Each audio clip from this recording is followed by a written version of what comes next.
بسم الله الرحمن الرحيم. الحمد لله الذي أرسل رسوله بالهدى ودين الحق ليظهره على الدين كله وكفى بالله شهيدا. أشهد أن لا إله إلا الله وحده لا شريك له ولا نديدا، وأشهد أن سيدنا ومولانا محمدا عبده ورسوله الذي ولد مجيدا وتوفي حميدا، صلى الله عليه وعلى آله وأصحابه ومن تبعه رشيدا.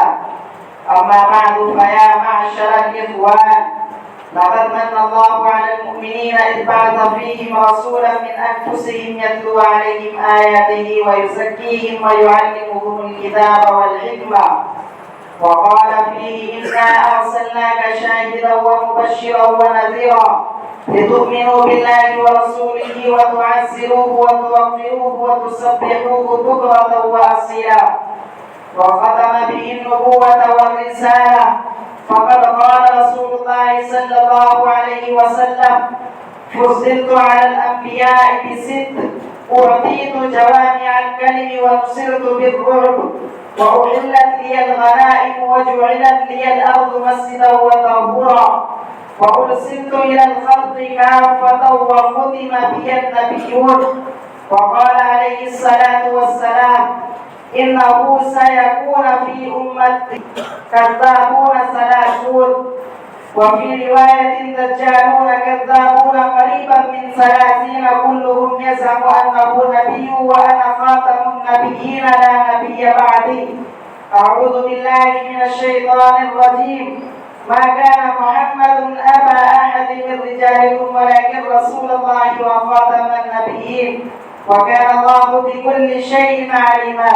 بارك الله لنا ولكم في القرآن العظيم، ونفعنا وإياكم بالآيات والذكر الحكيم.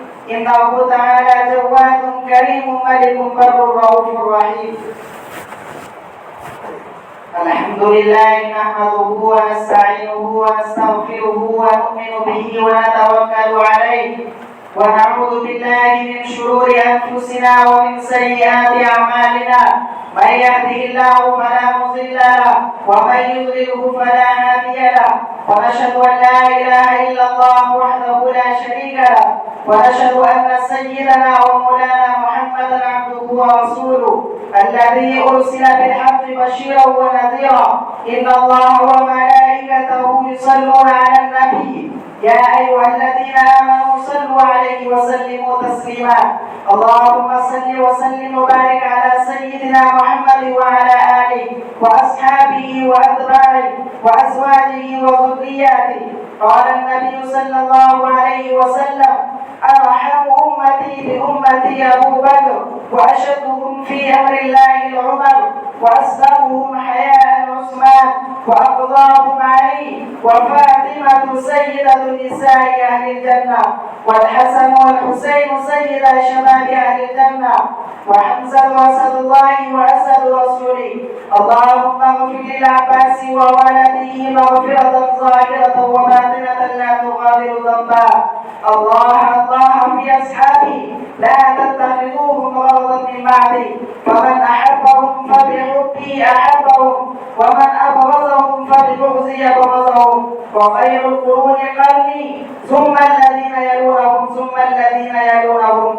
اللهم أعز الإسلام والمسلمين بالإمام العادل ذي القوة القاهرة والسلطة الظاهرة على الكفرة الباغية، واغفر اللهم لجميع المؤمنين والمؤمنات والمسلمين والمسلمات الأحياء منهم والأموات برحمتك يا أرحم الراحمين. والحمد لله رب العالمين. أعوذ بالله من الشيطان الرجيم. إن الله يأمر بالعدل والإحسان وإيتاء ذي القربى وينهى عن الفحشاء والمنكر والبغي، يعظكم لعلكم تذكرون. اذكروا الله يذكركم وادعوه يستجب لكم، ولذكر الله تعالى أعلى وأولى وأعز وأجل وأتم وأهم وأكبر.